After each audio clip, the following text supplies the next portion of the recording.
Something else survives in the Amazon, not ruins, but ways of living that refuse to vanish. The hidden truth about tribes. Surviving in the Amazon rainforest begins not with lost civilizations, but with strategies. Houses that act like family, rivers that answer back, medicines kept in memory and silence chosen as armor. What if survival here is not a failure to move forward, but a deliberate, sophisticated refusal to abandon a different kind of future? Listen first. The low smoke of cooking fires, the rasp of palm fronds in the rain, the distant tap of ritual drums. Imagine entering a communal roof so broad that it holds whole genealogies. This is not mere shelter, it is a social technology. In the next hour we will pass through 6 intimate portraits, each a different answer to the question of how people survive when the world that surrounds them is being remade. These are not exotic curiosities. They are living models of reciprocity between people and place, of knowledge transmitted by hand and body, of choices made under pressure. If you want to keep exploring stories like this, subscribe and stay with us. The first portrait opens under a single breathless roof, the Yanomami Shabono. Walk in and feel the mud underfoot, smoothed by generations of bare feet. The air tastes faintly of ash and roasted plantain. Smoke strings the light into soft beams. From above, the roof is a wheel of palm thatched so closely it drinks the rain, and from inside it reads like a sky. People sleep, cook, decree, mourn, and celebrate beneath that same arch. The Shabono is both home and map. A communal ring, where family clusters are arranged by alliance, where every doorway faces a mutual space. Architecture here is strategy, building not for privacy but for shared survival, so that heat, labor, and knowledge move easily from one body to the next. Beyond aesthetics, the Shabono compresses functions that in other societies are separated by institutions: childcare, elder care, food storage, ceremonial life. The forest is treated, quietly but insistently, as a partner in that arrangement. Trees chosen for poles are not stripped casually. Selection follows an ethic of reciprocity. Elders may point out a favored species for its flexibility or longevity, and younger hands learn by touch how to split a palm rib, how to tie a knot that will hold a roof through monsoon. That practical knowledge travels as apprenticeship. A child leans at an elder's shoulder until the movement is absorbed into muscle and memory. What outsiders sometimes name lack is reframed here as calibrated minimalism. Every object weighed against its cost to the web that sustains it. Within the Shabono, communal life is encoded in daily rituals. Meals are shared from a common pot, disputes are settled in the open, births and deaths are collective affairs. Kinship ties are visible in how space is used, who sits closest to which hearth, who handles which ritual implements. Authority often rests with elders and house leaders who mediate between households and the forest, keeping records of marriages, alliances, and debts in song and recounting rather than in paper. The Shabono, then, is an archive of social memory as well as a roof. Its design reduces vulnerability by making labor and protection divisible and immediate. When a sickness sweeps through, the community reorganizes like a single organism, redistributing food, labor, and care. But proximity is porous.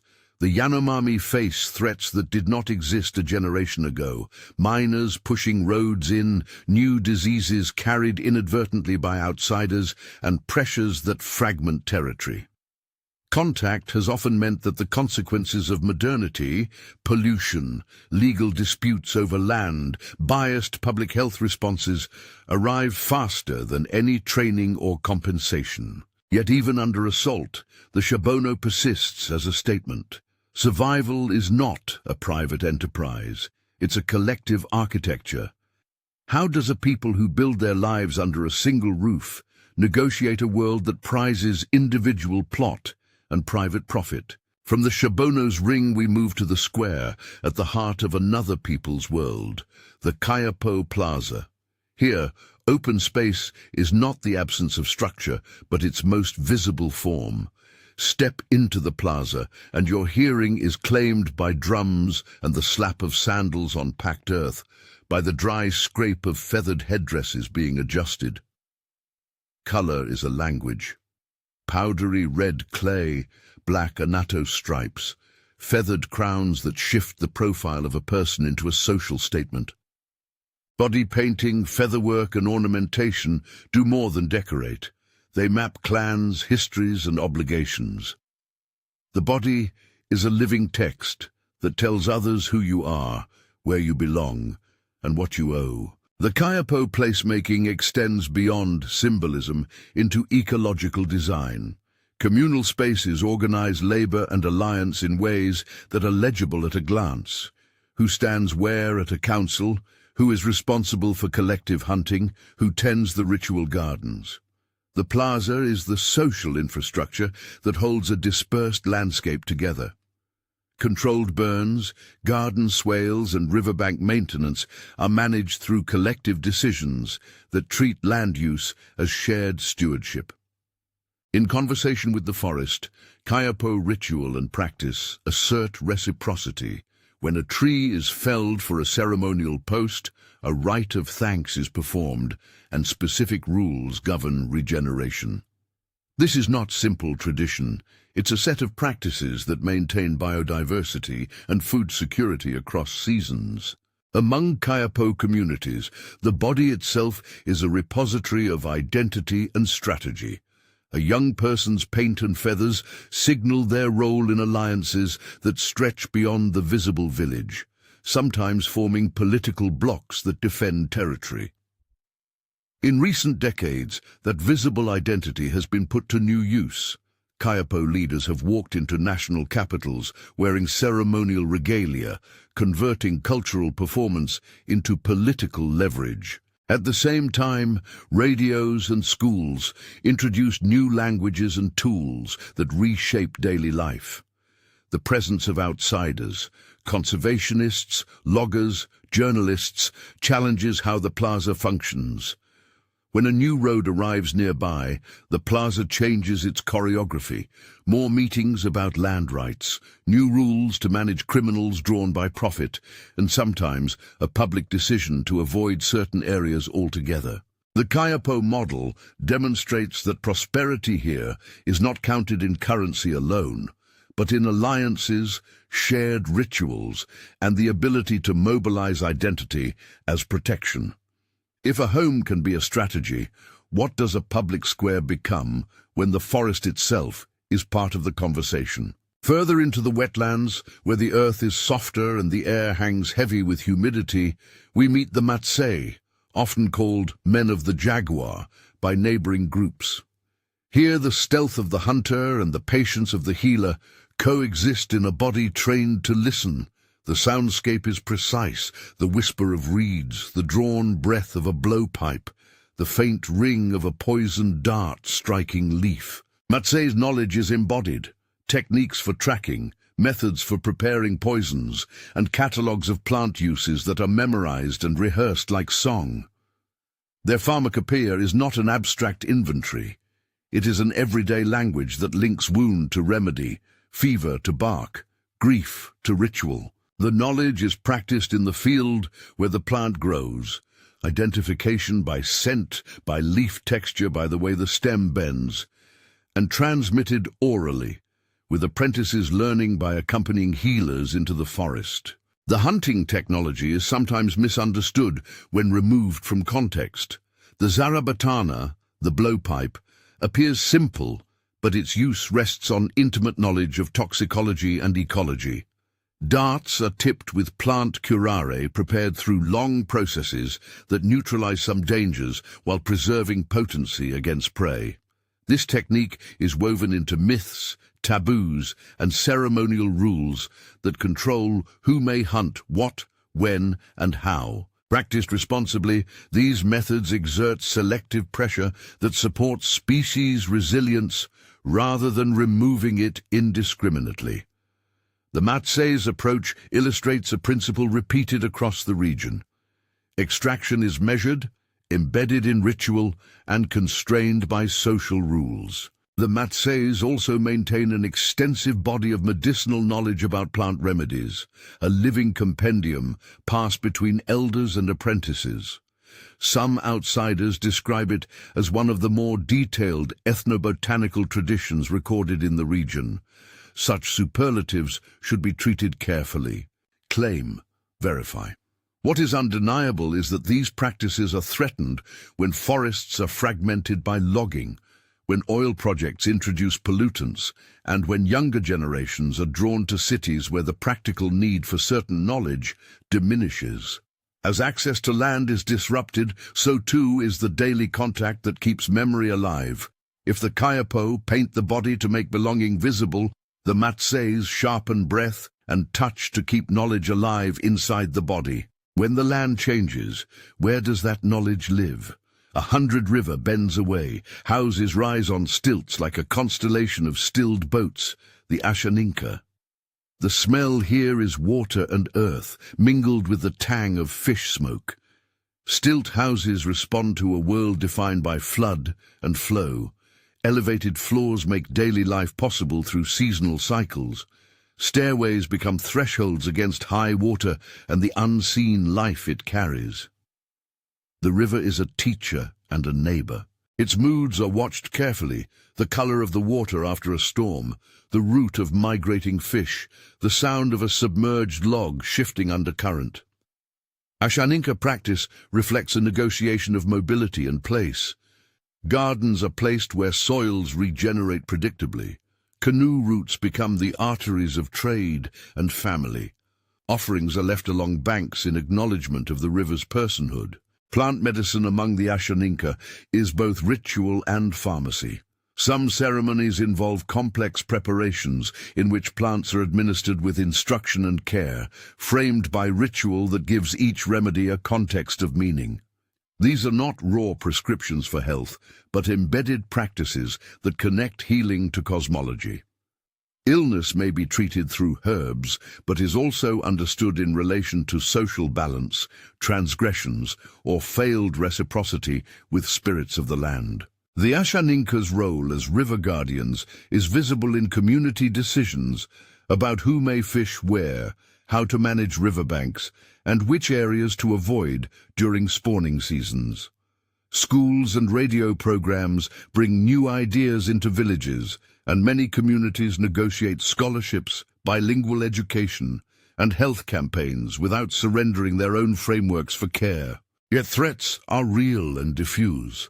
Hydroelectric projects upstream, pressures from large-scale agriculture, and the slow creep of roads all reconfigure the river's economy and ecology.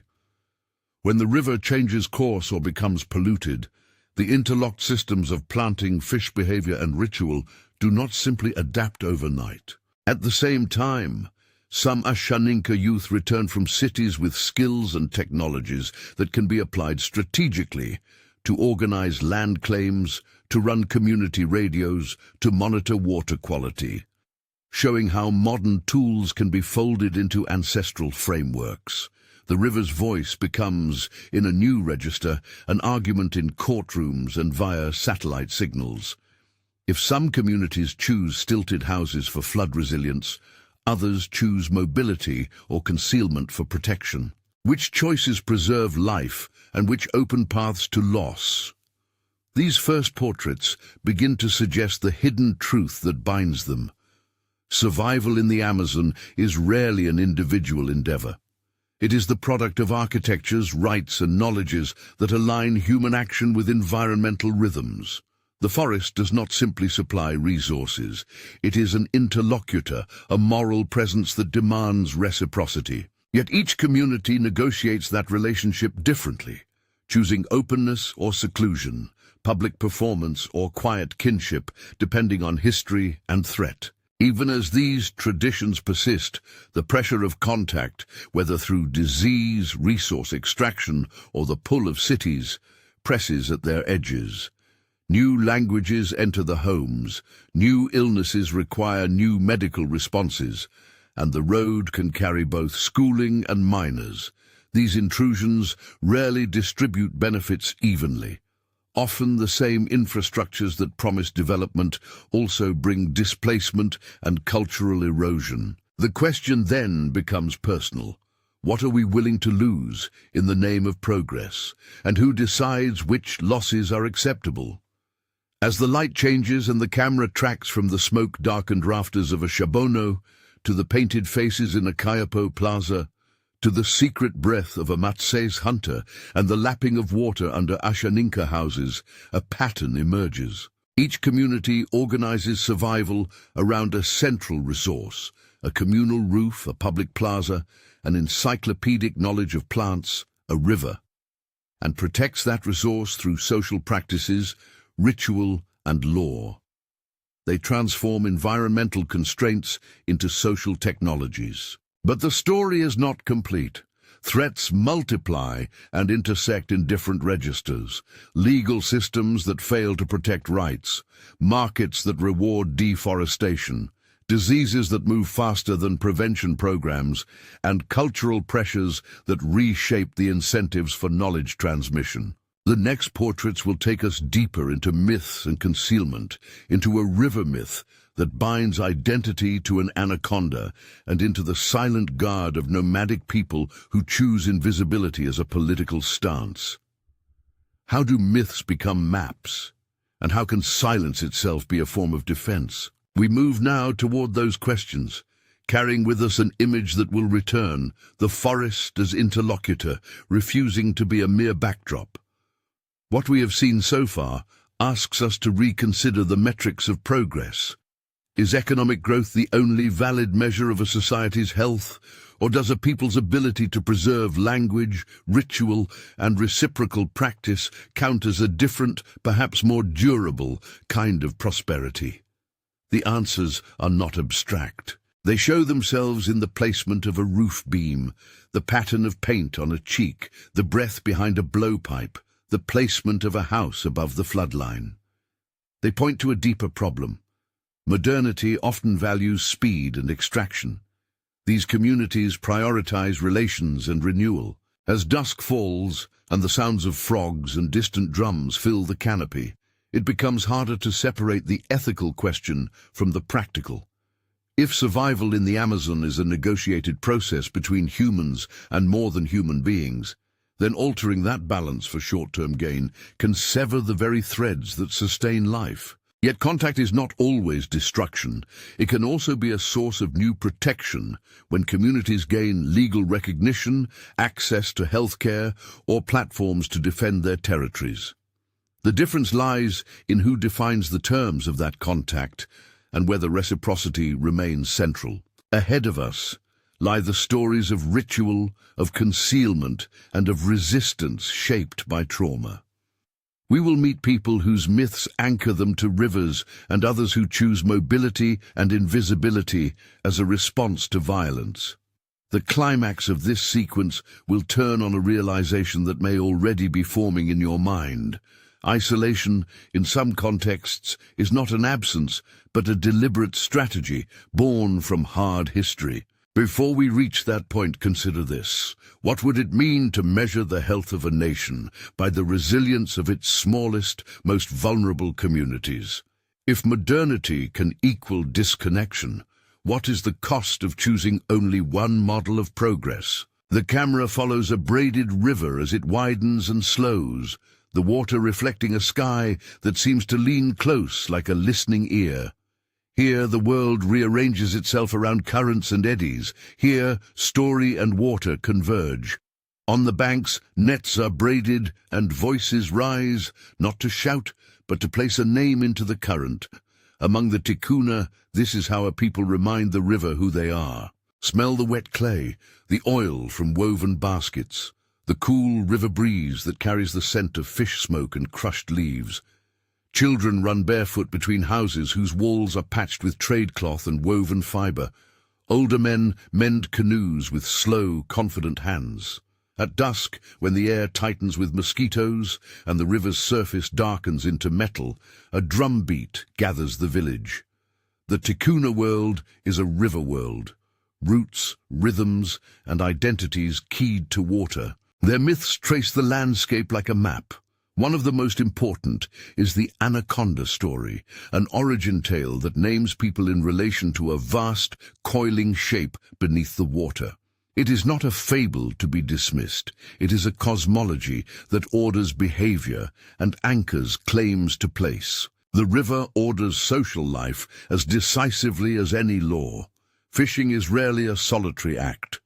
Cooperative techniques, nets set in concert, communal drives where canoes encircle a shoal, coordinated timing to the moon's phases, convert individual labor into collective security.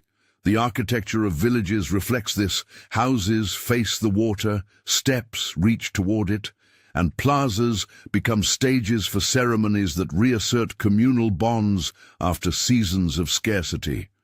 The Ticuna initiation ceremonies exemplify how myth and practice become governance.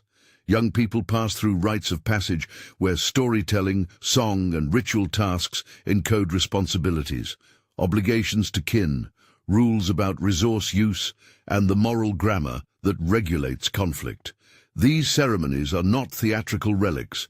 They are pedagogies in bodily form, teaching who may fish where, who keeps which stories, and how to repair social fabric when it frays. Behind these practices lies a deep store of ecological knowledge. The Ticuna know which river bends will hold fish at particular times of year, where the river will deposit sediment that will sweeten a garden plot, and which plants along the bank keep erosion in balance. This is practical geology and intimate prophecy folded into daily life. When a canoe slips over a shallower run that used to be deep, elders note it as testimony. When a species of fish declines, it is tracked in conversation as carefully as one would chart a family tree. Knowledge here is relational. It names both a technique and its moral conditions, a how and a why. Modern pressures complicate these relationships. Large-scale fishing by outsiders, pollution from upstream agriculture and mining, and the arrival of commercial boats disrupt traditional routes and breeding cycles. Schools and health posts bring language and medicine that save lives. They also draw young people into new patterns of mobility.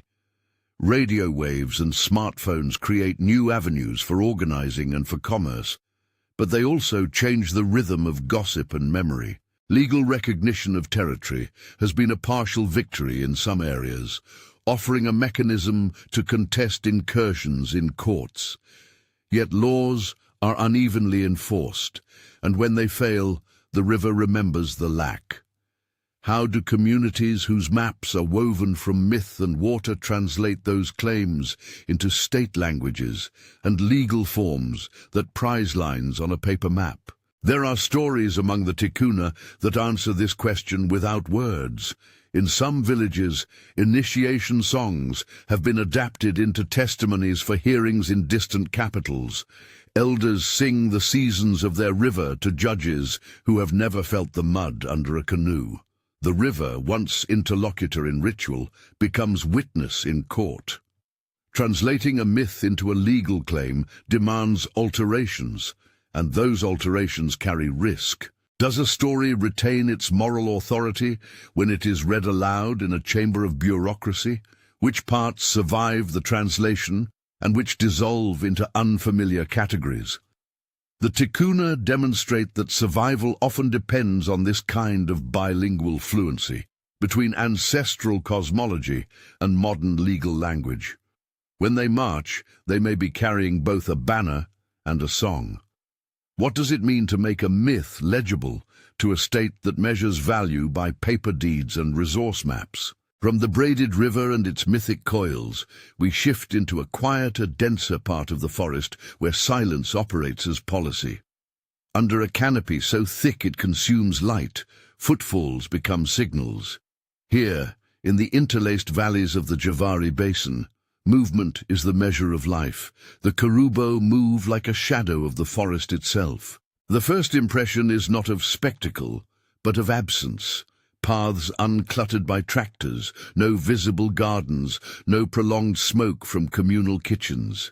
The air tastes green and deep, and the only sounds are the small languages of insects and the occasional distant call that may be a bird or may be a human voice carried far. When Karubo are present, they are often described in terms derived from outsiders' astonishment. Small groups seen briefly, then gone. That elusiveness is not happenstance. It is a deliberate strategy shaped by violent histories. Mobility here is architecture, a way of being that turns the landscape into shelter. Karubo shelters, often temporary low-impact clearings, swept and quickly abandoned, are built with the explicit logic of invisibility. Structures are lightweight, made from materials that return to the earth quickly, leaving little trace. Mobility allows groups to avoid patterns that can be exploited. No predictable harvest site, no permanent trail for a vehicle to follow. This physical invisibility is matched by social practices that minimize outside exposure. Knowledge is encoded in an economy of smallness, a group's size, its movement rhythms, its silence around certain routes. All are tactics to reduce risk. Such strategies are not signs of poverty, but of a political calculus based on survival and memory. The historical reasons for this calculus are stark. Decades of contact in some regions brought disease, violence, and displacement. The memory of those encounters lives in decisions to withdraw rather than engage. The experience of early contact often created asymmetric exchanges where outsiders benefited and indigenous communities suffered. For the Karubo and for other groups who choose distance, invisibility is a defensive technology built on accumulated trauma. It reframes a familiar narrative. What outsiders call isolation may be, within a different logic, autonomy preserved by refusal. When a people have been wounded by outsiders' hunger for land and resources, silence becomes a protective language. Yet the politics of invisibility presents ethical dilemmas for outsiders who would like to help. Intervention without consent can repeat the harm it intends to fix, and even well-meaning contact can introduce pathogens and desires that destabilize social orders. Conservationists and states face a paradox. Protecting an isolated group often requires guarding their territory against intrusion, which in turn calls for enforcement measures that can themselves be coercive. And when a group's survival strategy relies upon being unseen, any publicity, maps, documentaries, coordinates, can become a threat. This is why protocols exist that refuse to publish specific locations and that prioritize indigenous self-determination in deciding when and how to engage. The lesson here is blunt. Sometimes the best way to respect an ethic of autonomy is to step back. But if stepping back means leaving a territory unguarded against illegal incursions, can non-contact be accompanied by effective protection? There are cases where protection is negotiated on terms designed by indigenous organizations, where demarcation of territory and surveillance of borders are managed in partnership with local leadership. Technological tools have been adapted to these ends. Aerial monitoring, community rangers trained in legal reporting, and alliances with NGOs. Yet such tools must be implemented with humility. They cannot substitute for the right of a people to choose their own level of engagement. The Karubo case presses a fundamental question. Whose ethics govern a community's decision to remain unseen? The state's desire for inclusivity and control, or the group's right to determine the thresholds of contact? The answer is never simple. For some Karubo, the only practicable strategy to avoid violence has been movement and secrecy, and any intervention must honor that reality. For others, selective contact, mediated by trusted indigenous partners, has offered routes to secure land rights without full exposure. The multiplicity of outcomes resists tidy conclusions. What we can say is this: isolation, when understood historically, is rarely ignorance. It is calculated defense. If survival sometimes looks like withdrawal, it may be because the cost of engagement has been too high. This realization reframes the hidden truth at the heart of our journey.